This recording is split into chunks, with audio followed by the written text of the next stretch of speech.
So, my first favourite ad is Guinness Surfer, all the way back from the 90s, written by Tom and Walt, directed by Jonathan Glazer. From the opening frame, it just kind of blew me away. I remember it. I remember the first time I saw it. Bang, you straight into close-up of a good-looking bloke's face with a slightly wonky eye. So you're just mesmerised straight away. You're taken aback by the wonkiness of the filmmaking. There's a pause, and then suddenly this voiceover. He waits. He waits. That's what he does. That's what he does. And then boom, you're into it. And I'll tell you what.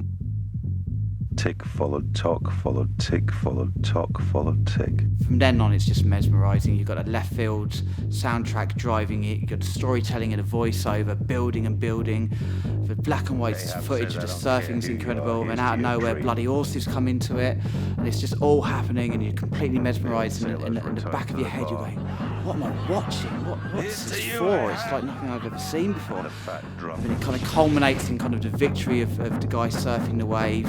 And then the music cuts out, which is surprising in itself again, and you're just left watching the kind of euphoria of these surfers all kind of celebrating, and you're still trying to work out what the bloody hell am I watching, what product could it be for? And you're waiting, and then suddenly the voiceover kicks back in with the line, Here's to waiting. And then boom, we cut to a pack shot, and it's a close-up of a pint of Guinness with that wonderfully written line, good things come to those who... ... You know, and they're so cool they don't even have to say it because it's just been said all the way through the ad.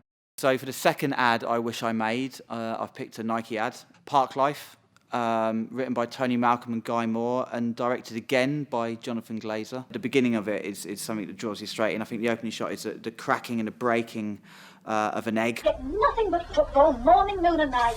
And the bloke goes, shut up! Shut up. And then wallop, we're straight into it. Hackney Marshes, the home of Sunday League.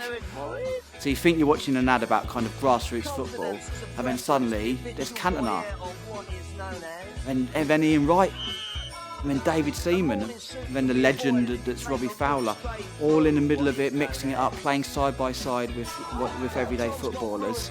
You know, at that point, I don't think I'd ever seen anything like that before. Like, you know, legendary players down with the grassroots lads. And then over the top, there's Blur's Park Life banging out the speakers, and it's just kind of anthemic and cool, and it's really, really British. And then, remember the end line comes up, I think it's over an orange, which is really weird for a Nike ad, half eaten orange, half time orange. And it just simply says, whatever league you're in, just do it, which is genius. It made you kind of go, I don't have to be a superstar to lace up these boots. I can get out there and I can play my game for whatever league I'm in. You know, and there's a bit at the back of your mind going, yeah, I'm rubbish, but I could still be Robbie Fowler one day. The third ad I wish I made, I'm going to get out of the 90s for a second and kind of come up to modern day. And it's We're All Superhumans by the Channel 4 gang.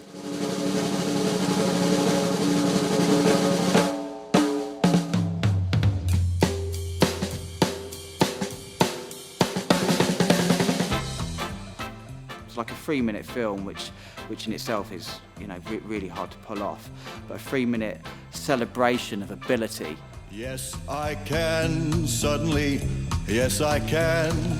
Gee, I'm afraid to go on has turned into, yes, I can. It's the follow-up to Meet the Superhumans, and what a follow-up it was. It took everything that was great about Meet the Superhumans and just took it to the next level. It was like a 3-minute extravaganza. It was entertaining. It was full of ideas. You know, you never wanted to take your eyes away from the screen in case you missed something. It was fun. It was positive. It was upbeat.